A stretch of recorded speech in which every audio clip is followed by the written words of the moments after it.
মন মানে না। এই মন মানে না মুভিটি হচ্ছে ২০০৮ সালের চলচ্চিত্র। এটি ২০০৮ সালে মুক্তিপ্রাপ্ত সুজিত গুহ পরিচালিত এই চলচ্চিত্রটিতে আমরা মেইন চরিত্রে যারা অভিনয় করেছে তারা হচ্ছে দেব।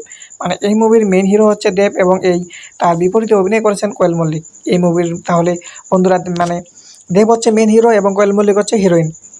আর এই মুভিটি পরিচালক ছিলেন সুজিত গুহ। এই মুভির দেশ হচ্ছে ভারত, ভাষা বাংলা। এই মুভিটির বন্ধুরা বাজেট ছিল ১.৫ কোটি মানে 1.5 কোটি রুপি এবং আয় করেছিল ৬ কোটি রুপি। তাহলে বন্ধুরা আপনারা চিন্তা করুন যে মন মানে না এই মুভিটি কতটা জনপ্রিয়। এই মুভিটিতে যারা অভিনয় করেছেন তারা হচ্ছে দেব। আমরা দেবকে দেখতে পাবো রাহুলের চরিত্রে, তারপরে অভিনয় করেছেন বিশ্বজিৎ চক্রবর্তী এবং কোয়েল মল্লিক।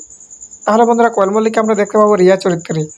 তারপরে অভিনয় করেছেন সুভাষিং মুখোপাধ্যায়, এন.কে সলিল, কৌশিক ব্যানার্জি, দিলীপ রায় এবং পুলিশ চরিত্রে তাপস পাল সহ আরও অনেকে এই মুভিটিতে অভিনয় করেছেন।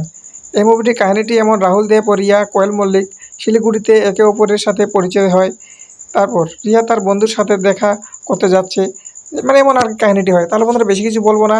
ভিডিওটি যদি আপনাদের ভালো লেগে থাকে অবশ্যই ভিডিওকে একটি লাইক দিয়ে চ্যানেলকে সাবস্ক্রাইব করে নোটিফিকেশন অন করে রাখবেন। ধন্যবাদ।